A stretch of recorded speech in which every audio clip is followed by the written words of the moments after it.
I always thought love would find me in some grand way, but it started in a supermarket.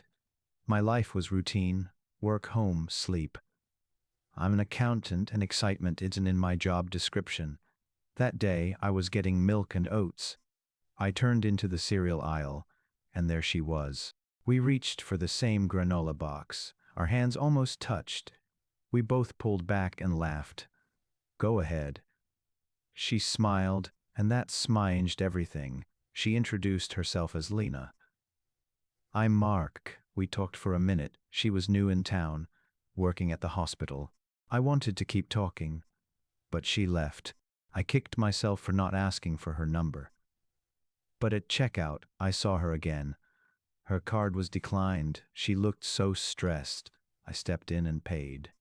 She was embarrassed but grateful. She asked for my number to pay me back. That night she texted. We started texting daily. It was easy. After a week, I asked her for coffee. She said yes. We met at a cafe. She was beautiful and kind. We talked for hours. I learned about her family, her dreams. She listened to my stories too. We saw each other after that. Coffee turned into walks, then dinner. I hadn't felt like this in years. My last relationship left me cautious, but with Lena, I felt safe. One evening, she called me crying. She had a fight with her boss. I went over with food. Her apartment was mostly empty. We ate on the floor. She told me she felt lonely. I told her I was there. We talked until late. When I left, she hugged me tightly. I drove home feeling alive. I realized I was falling in love. It was terrifying and wonderful. But then she mentioned her ex. He was moving to the city. She seemed anxious. I asked if she wanted to see him. She said she didn't know. My heart sank. I wanted to tell her how I felt, but I stayed quiet. We met for coffee yesterday. She looked tired. She said her ex had called, and they agreed to meet. She asked what I thought. I didn't know what to say. I said, do what feels right. But inside, I was screaming. Afterward, she hugged me and said, "You're a good friend, Mark." Those words hurt more than I expected. Now, I'm sitting here. My phone is on silent. I keep checking it. I don't know what she'll decide. I don't know if I should have spoken up. All I know is that I might lose her, and I never even told her I love her. The phone finally buzzed.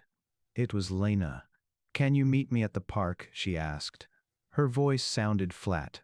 I said yes immediately. My hands were shaking the whole drive over. I saw her on our usual bench, the one by the duck pond. She looked small. I sat down, bracing for the worst. "I saw him," she said, not looking at me. She talked about how strange it was, how the past felt so distant. Then she went quiet. The silence was agony. Finally, she turned to me. "He wants to try again. He says he's changed." I felt like I was falling. I just nodded, unable to speak. "But," she said, and she finally met my eyes. All I could think about was how I wanted to tell you about my day, how I wanted to tell you everything. I didn't know what that meant. Hope felt dangerous. "What are you saying, Lena?" My voice was barely a whisper. "I'm saying I said no to him." A huge weight lifted from my chest. I almost cried. She reached for my hand. "Mark, you're my constant. You're the one who shows up." I held her hand tightly, like it was a lifeline. We stayed like that for a long time. That was 2 months ago. Since then, we've been inseparable. It's been the happiest time of my life. We cook together. We laugh constantly. I told her I love her, and she said it back. It felt like a dream. I've never been so sure of anything. But last Tuesday, everything shifted again. I came over after work. She was staring at her phone, her face pale. "It's him," she said. "He's in the hospital accident. He has no family here. The hospital called me as his emergency contact." She looked at me, devastated. "He's asking for me. I have to go." I drove her there. The whole way she was silent, staring out the window. I waited in the bleak waiting room for an hour. When she came out, her eyes were red. "He's okay," she said. "But he's alone. She took a deep breath. He asked me to stay with him tonight, just until he's settled. I said I would. I drove home alone. That was 3 days ago. She's been at the hospital a lot. She texts me, but her messages are short, distracted. She says he needs help. She says she feels responsible. I tell her I understand because what else can I say? But a cold fear is growing inside me. I'm sitting here in the dark, waiting again. But this time I don't know what I'm waiting for.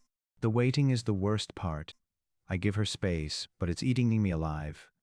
We talk on the phone, but it's all about his recovery, the logistics.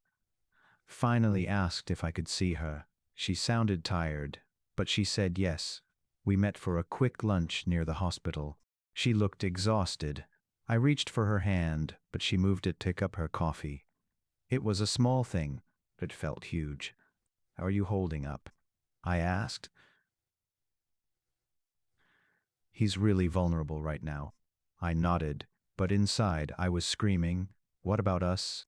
I offered to help, to bring food, anything.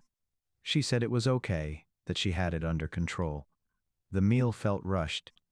She checked her phone twice. I should get back, she said. We hugged goodbye, but it felt stiff. I watched her walk back toward the hospital, and a part of me felt like she was walking away for good. That night, I couldn't sleep. I sent her a text just saying I was thinking of her. She replied an hour later, me too. It's just complicated now. Talk tomorrow. I said okay. The word complicated echoed in my head. Yesterday she called. She said he was being discharged and needed a place to stay for a few days while he regained his strength. His apartment has stairs. My couch pulls out, she said, her voice hesitant.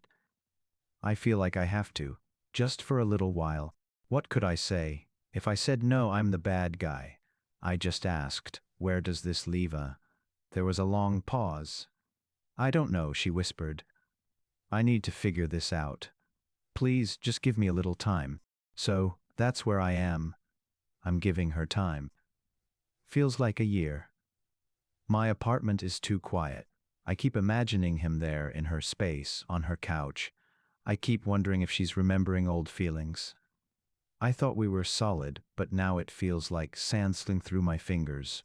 All I can do is wait, and hope she comes back to me. A week passed. The silence was heavy. I went to work, I came home, I tried to distract myself. It didn't work. Every notification made my heart jump, but it was never her. I decided I couldn't just wait. I needed to see her, talk properly. I drove to her apartment last night without calling. I knocked. It was him who answered. He looked older than I'd imagined, with a bandage on his forehead. He called over his shoulder, "Lena, it's for you." The casual way he said it, like he lived there, hit me hard. She came to the door, surprised. "Hi." She stepped to the hallway, closing the door partway. We stood in that dim hall. "How are you?" she asked. I just looked at her. "I'm not okay, Lena. This is killing me." She looked down. "I know, I'm sorry. It's just, helping him has brought up a lot of old stuff. Guilt. Memories. I'm confused." I asked the question I was terrified to ask. "Do you still have feelings for him?" She didn't answer right away. That silence was my answer. "It's not that simple," she finally said. I felt everything crumbling. "What about us?" My voice broke. Her eyes filled with tears. "I love you, Mark. But I need to finish this. I need to know I'm choosing you for the right reasons, not just running from my past." She asked for one more week, just until he was back on his feet and moved back to his place. Then we could talk. I agreed. What else could I do? I walked to my car feeling numb. This morning a package arrived at my door. It was from Lena. Inside was the granola box from the supermarket, the one we'd reached for. There was a note. It just said, "I remember. Please wait for me." I held that box and cried. I have her love, but I'm sharing it with a ghost. Now I have to get 7 more days, wondering if her choice will be me. or if I'm just a chapter she needed to read before she closed the book for good. I spent the next few days in a fog. The granola box sat on my kitchen table. I'd look at it and feel a twist of hope, then a surge of fear. I didn't contact her. She didn't contact me. It was the agreement, but it felt like a punishment. On the 5th day I broke. I'd passed her apartment building. His car, an old blue sedan I remember describing, was still there. I kept driving. I ended up at the park, at our bench.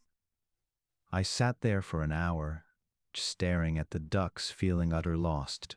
Last night, my phone rang. It was her. My heart thumped against my ribs. "Hi," she said. She sounded clearer, more present. "He's moving back to his place tomorrow. His sister is coming to town to help." I just listened. "Can we meet tomorrow night?" I managed to say yes. We set a time at the cafe, where we had our first date. Today has been the longest day of my life. I've tried on 3 different shirts. I keep rehearsing what to say, but my mind goes blank. I'm leaving in 10 minutes. She's either going to choose me, or ask for more time. I don't think I can handle more time. I need an answer. As I lock my door, I realize I'm terrified. I'm about to find out if the best thing that ever happened to me is really over, or if we finally get to begin. I got to the cafe early. I sat at the same table we had that first time. My knee wouldn't stop bouncing. When she walked in, my breath caught. She looked beautiful but sad. She sat down and didn't reach for my hand. "Thank you for coming," she started. I just nodded, afraid to speak. "He's gone. His sister picked him up this afternoon." She took a deep breath. "Mark, I've done nothing but think this week, and I know what I want." She looked straight at me. "I want you. I choose you." Relief flooded me, so strong I felt dizzy. I reached for her hand, and this time she took it, her fingers lacing with mine. "I love you." The words finally feeling safe again. But then she continued, "There's just one thing. I promised I'd help him settle in at his apartment tomorrow. Just one last thing. I need to do that for me to know I ended it with kindness. Then it's done. For good." The relief twisted just a little. "Do you have to?" "Yes, I do. But it's just a few hours. Then I'm yours completely." She squeezed my hand. "Can you understand?" I wanted to say no. I wanted to tell her it was over now. But she was finally choosing me. How could I deny her this? "Okay," I said. "One last thing." We talked for an hour, making plans. Real plans. For the first time in weeks, we said goodbye with a long hug. I drove home, almost happy. The next day, I tried to distract myself. The hours dragged. She said she'd be done by 5. At 4:30, my phone rang. It was her, answering. But it wasn't her voice. It was a man's, tense and low. "Is this Mark?" "This is David. Lena's friend. You need to come to my apartment." "It's Lena. She's had a fall." The line went dead. I drove like a madman. My hands were slick on the wheel. All I could think was that she was hurt. I didn't think about him, about the past weeks, just that she was hurt and I needed to be there. His apartment was on the 2nd floor. The door was open. I ran in. David was kneeling on the floor, and Lena was sitting beside him, holding a towel. There was blood on the towel. "Lena." I rushed over. "I'm okay," she said, but her voice was shaky, just dizzy. I tripped over a box carrying a lamp. David looked up at me, his face pale. "I called an ambulance. They're on their way." For a second, we just looked at each other, all our history meaningless in that moment. The ambulance came. I rode with her, holding her hand. At the hospital, they took her for scans. David and I waited in the hallway, not speaking. Finally, a doctor came out. Mild concussion, 3 stitches. She'd be fine, but she needed rest. They let me see her. She was in a bed, looking small, with a bandage on her forehead. "Hi," she said weakly. "Hey," I said, my throat tight. I sat next to her. "I'm so sorry," she whispered. "What a stupid way to end things." "It's over," I said. And I finally believed it. Not because of the fall, but because I saw in her eyes even then that she was looking only at me. The guilt, the obligation, it had literally fallen away. She stayed overnight for observation. I never left. David came by once, stood in the doorway, nodded at me, and left for good. That was 6 months ago. Lena healed. We took things slowly, talking for hours, rebuilding something quieter and stronger. We don't talk about that time much. It's a shadow we moved through. Last weekend we were back at the supermarket. We reached for the same box of tea. We laughed, and our hands touched, and this time we didn't pull away. It's not a fake story. It's messy and it hurt. But it's ours. And now, when she smiles at me, I don't see any ghosts behind her eyes. I just see her. I just see us, moving forward one ordinary day at a time.